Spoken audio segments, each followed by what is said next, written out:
வணக்கம். நம்ம இன்னைக்கு விட்டமின் டி டெஃபிஷியன்சியில் என்ன சிம்டம்ஸ் இருக்கும் அப்படிங்கிறத பற்றி பார்க்க போகிறோம். பொதுவாக பார்த்தோம்னா விட்டமின் டி வந்து நம்ம சன்ஷைன் விட்டமின் சொல்லுவோம். இது நம்ம பாடியோட வந்து நியூரோ சிஸ்டமாக இருக்கட்டும், ஸ்கெலிட்டல் சிஸ்டமாக இருக்கட்டும், அதாவது போன் அண்ட் மசில்ஸ் எல்லாத்துக்குமே வந்து ஹெல்த்தியாக வச்சுக்கிறதுக்கு கண்டிப்பாக வந்து விட்டமின் டி ரொம்ப முக்கியமாக இருக்குது. விட்டமின் டி டெஃபிஷியன்சினால நம்மளுக்கு பொதுவாக அடல்ட்ஸ்க்கு என்ன சிம்டம்ஸ் வரும்னு பார்த்தோம்னா மெயினாக வந்து 5 மோஸ்ட் காமன் சிம்டம்ஸ் அப்படின்னு சொல்கிறது வந்து ஃபர்ஸ்ட் வந்து ஃபெட்டிக், அதாவது உங்களுக்கு வந்து உடல் சோர்வு இருக்கும், பேக் பெயின் இருக்கலாம், பாடி பெயின் இருக்கலாம், போன் அண்ட் ஜாயிண்ட் பெயின் இருக்கலாம். ஸோ செகண்ட் பார்த்தீங்கன்னா உங்களுக்கு மசில் பெயின், மசில் டயர்னஸ், அதாவது கிராம்ஸ் அடிக்கடி வரலாம், நைட் தூங்குறப்போ வந்து அடிக்கடி கெண்டகால் பிடிக்கலாம்.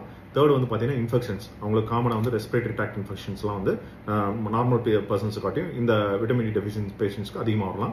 அடுத்தபடியாக பார்த்தா ஹேர் லாஸ் வரலாம், memory loss, depression, mood changes இதெல்லாம் இருக்கலாம். ஸோ இதுதான் மோஸ்ட் காமன் 5 சிம்டம்ஸ். இந்த மாதிரி ஏதாவது 5 சிம்டம்ஸ் இருந்துச்சுன்னா கண்டிப்பாக நீங்கள் வந்து டாக்டரை பார்த்து விட்டமின் டி டெஃபிஷியன்சி இருக்காங்கிறத செக் பண்ணி பார்த்துக்கோங்க. ஸோ அதுக்கப்புறம் பார்த்தோம்னா இந்த டெஃபிஷியன்சி வந்து வேற யாருக்கெல்லாம் சில்ட்ரன்ஸ்க்கு வருமானு பார்த்தா சில்ட்ரன்ஸ்க்கு வரும். சில்ட்ரன்ஸ்க்கு வர கண்டிஷன்ஸ்க்கு பேர் வந்து ரிக்கெட்ஸ் அப்படின்னு சொல்லுவாங்க.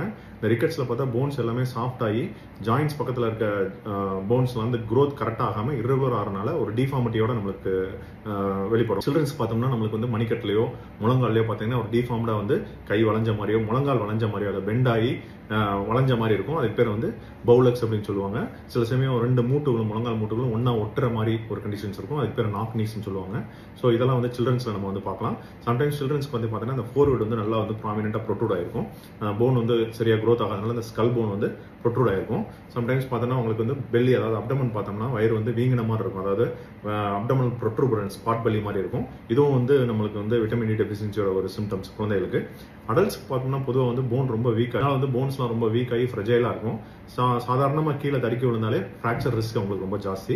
இதை வந்து நம்ம எப்படி ப்ரிவென்ட் பண்ணலாம், எப்படி வந்து வராமல் தடுக்கலாம் அப்படின்னு பார்த்தோம்னா ஃபர்ஸ்ட் அண்ட் ஃபார்மோஸ்ட் வந்து நம்ம வந்து இதை வந்து நம்ம சன்லைட் எக்ஸ்போஷர் டெய்லி வந்து நம்ம ½ hour வந்து சன்லைட் வந்து நம்ம ஸ்கின்ல படுற மாதிரி நம்ம வந்து எக்ஸ்போஸ் ஆகணும். ஸோ இதனால என்ன ஆகுதுன்னா அந்த சன்லைட்ல இருக்க யூவி ரேஸ், அதாவது யூவி பி ரேஸ்ங்கிறது வந்து ஸ்கின் வழியாக அப்சர்வ் ஆகி கிட்னி அண்ட் அந்த லிவர் வந்து ஒரு active form of vitamin D metabolise பண்ணி நம்மளுக்கு கொடுக்குது. அது மட்டும் இல்லாமல் ஆக்டிவ் நல்ல ஃபுட் ஹேபிட்ஸ் வந்து நல்ல விட்டமின் டி இருக்கிற மாதிரி ரிச் ஃபுட்ஸ், அதாவது ஃபிஷ், காட் லிவர் ஆயில், அப்புறம் வந்து பார்த்தோம்னா எக்கு, மில்க்கு, பீஃப் லிவர், அப்புறம் ஆயிஸ்டர்ஸ், இதெல்லாம் வந்து நம்ம எடுத்துக்கலாம்.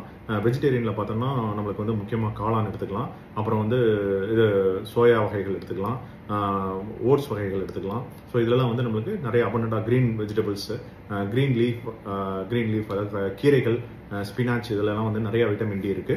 ஸோ இந்த மாதிரி நம்ம வந்து ஃபுட் ஹேபிட்ஸ் எல்லாம் சேஞ்ச் பண்ணிட்டு டெய்லி சன் எக்ஸ்போஷர் பண்ணுறதுனால நம்ம விட்டமின் டி டெஃபிஷியன்சிலேருந்து நம்ம கண்டிப்பாக வந்து நம்ம வந்து வெளியே வந்துடலாம். ஸோ இந்த விட்டமின் டி டெஃபிஷியன்சி பற்றி உங்களுக்கு ஏதாவது சந்தேகங்களோ இருந்துச்சுன்னா எனக்கு வந்து நீங்கள் வாட்ஸ்அப் மூலமாகவோ கமெண்ட் பாக்ஸ்லேயே பண்ணுங்கள், நான் ரிப்ளை பண்ணுறேன். தேங்க்யூ.